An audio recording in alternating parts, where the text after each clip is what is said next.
And we're back. It's been a minute.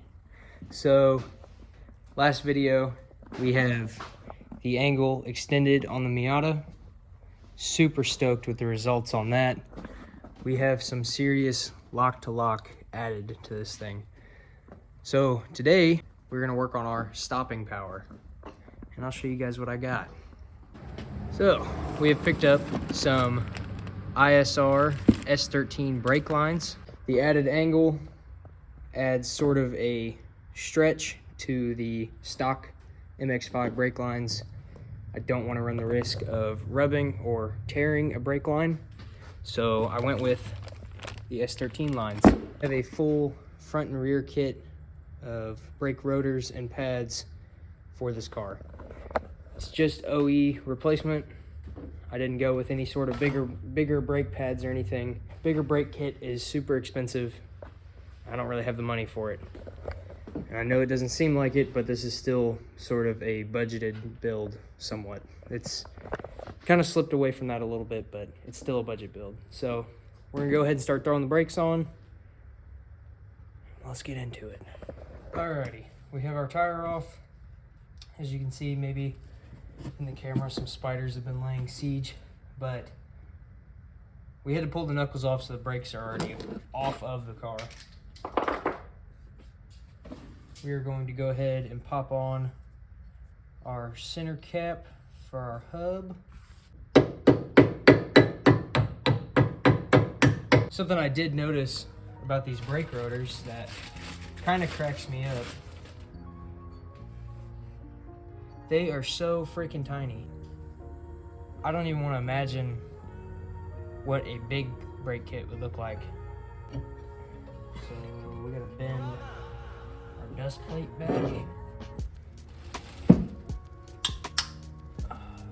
the dust plate. Bend the dust plate. Bend your dust plate. Alright. Mount with the pads still in. Go ahead and pop these pads out.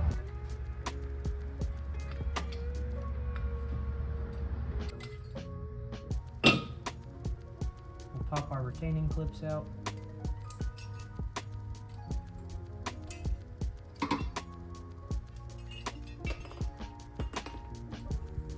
These clips here just give the tabs on the brake pad something to hold on to. It's like extra security so that the brake pad doesn't have a way of falling out. All right, we have the caliper removed from the bracket, and something to keep noted if you're doing the brakes on your car is the slide pins that go into the bracket. They'll have rubber boots. Every bracket that I've ever seen has rubber boots on it. Grease the end of the slide pin. These slide pins don't really look like they've been greased in a while, so I'm glad I decided to pull them out, grease them, throw them all together. But for now, we're going to take our retaining clips and we're going to slide them onto the bracket.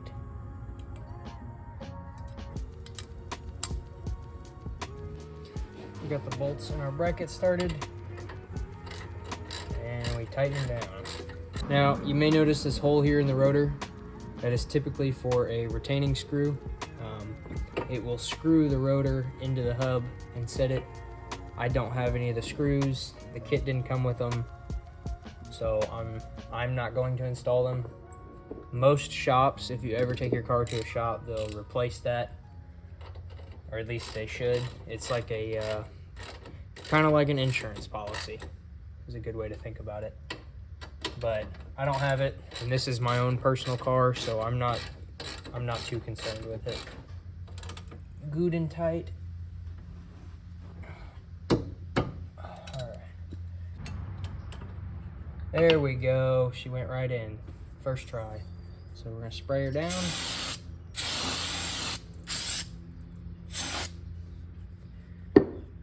Sprayed down. Most kits will come with grease. So tear it open. Tear it open. Okay. Slide pin here. And squeeze a little bit more out of it.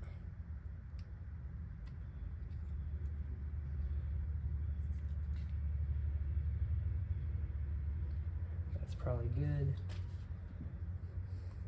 And you just smear it. This is basically just like an anti-seize to prevent this pin from locking up and locking your caliper. So make sure to grease them, it's important. And it slides right on. We're going to install our slide pin here. Just get it finger tight for now so that we can install the other one. Tight.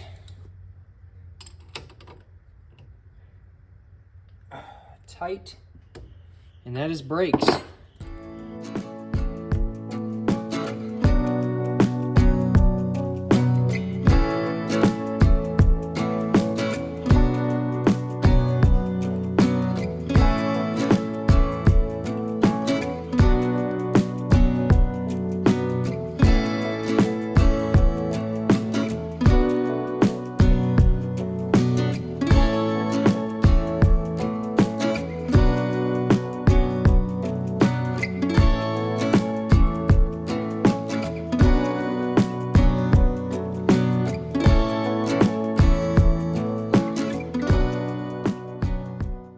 Alrighty, we are on to the rear.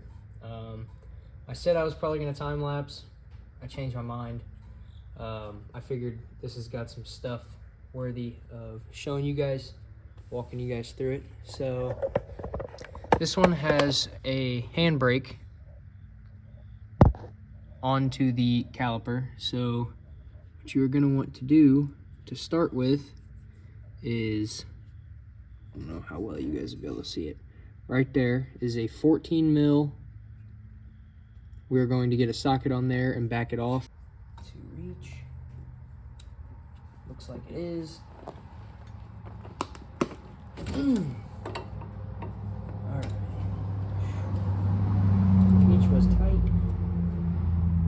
I'm going to grab a wrench. So we're hitting, take this slide pin out. Similar to the front. This should be one of the ones that we grease. Alright.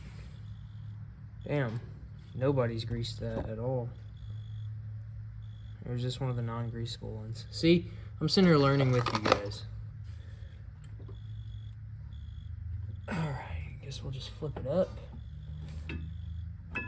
and slide it off. Rear brake pads. Gosh, how the hell are these supposed to stop a car? That is insane. And then we have our two 14 mil bolts. Just like the front, they are our caliper bracket bolts. So let's see how easy they come out. Oh gosh, so far not very easy.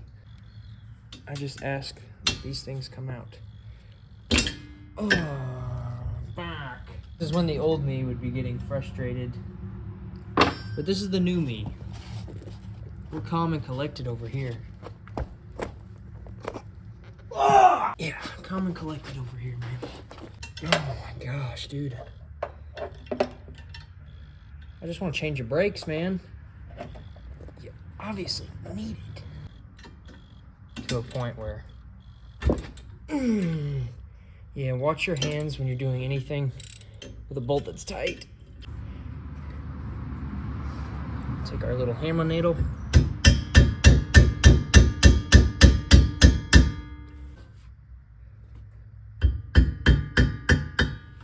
There we go. All right. I just realized I'm not even like really showing you guys how, I mean, I guess I'm showing you guys how it's done, but I'm not really doing a very good job at explaining this shit back here. I mean, it's pretty well exactly like the front, and I did walk you guys through the front. Dude, my hands, I'm so pissed. When the rotor comes off, look at that dinner plate right there. So going back together, same way as taking them apart. It's brakes. It's not the most interesting stuff in the world, so probably gonna time lapse through the rest of the brakes, and then we'll get on to doing the brake lines in the front. So I'll see you guys when I see you.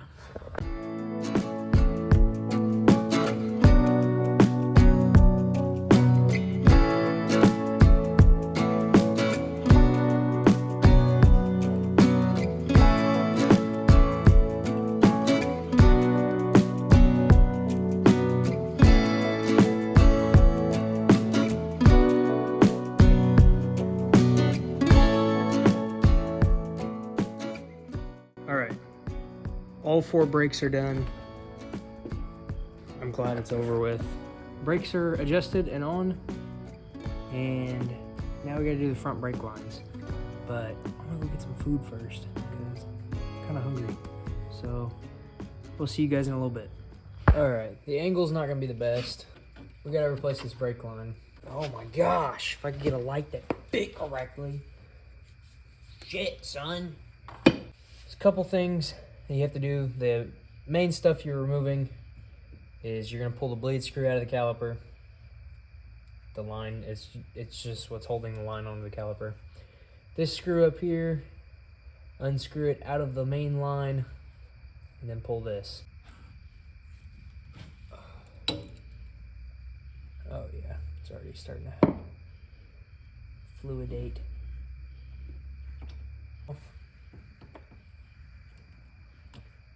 It's so interesting that is so stuck.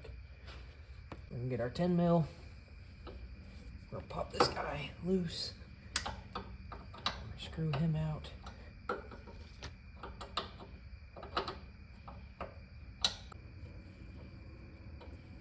Alright, that's threaded out. So we're going to take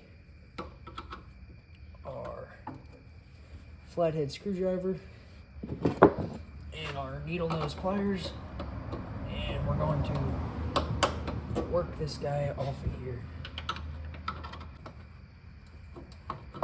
There we go.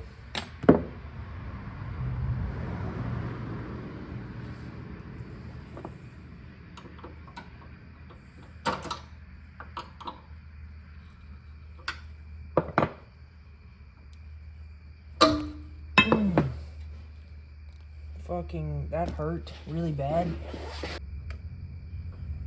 Screw it back on there.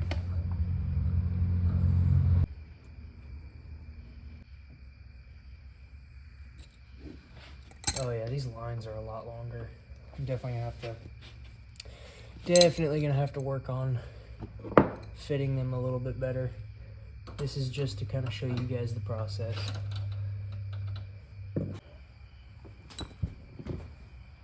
It's replaced.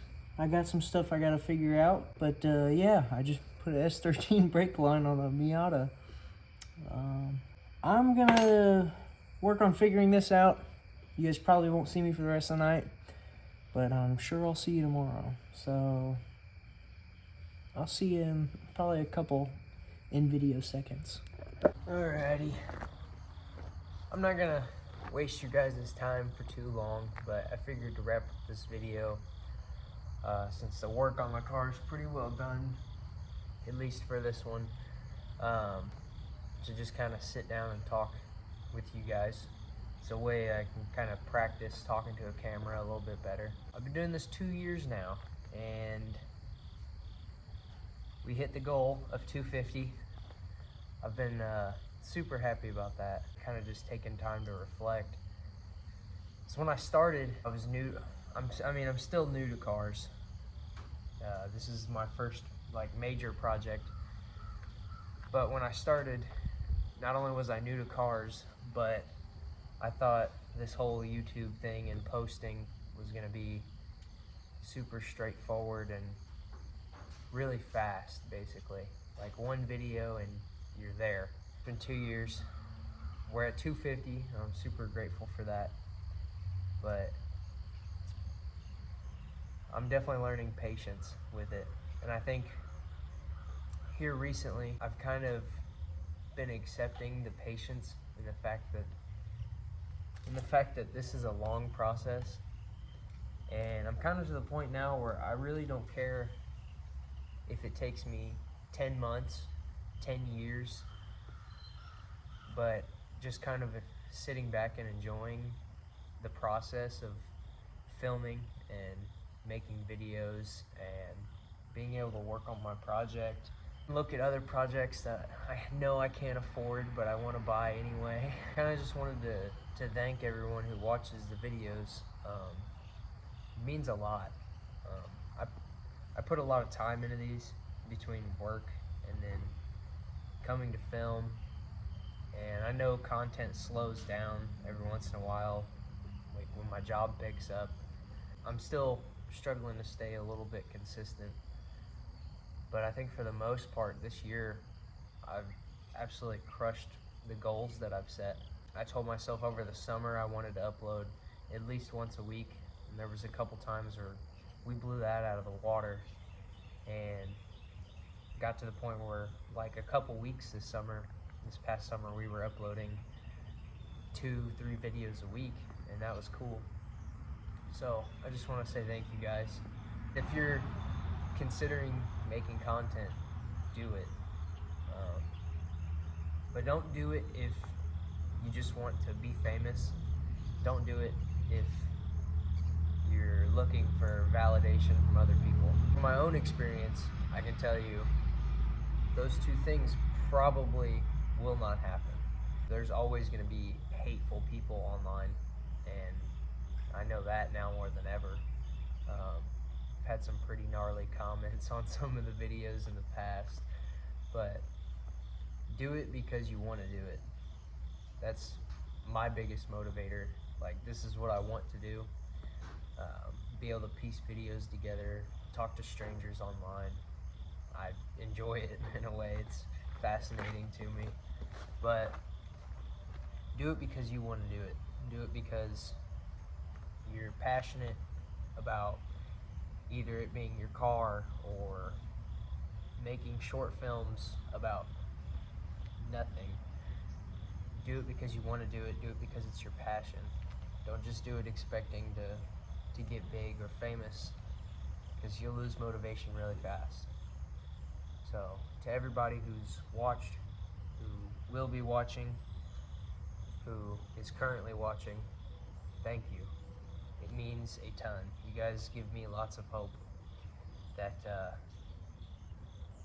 I can come from pretty well middle of nowhere nothingness, and somebody out there somewhere can see me.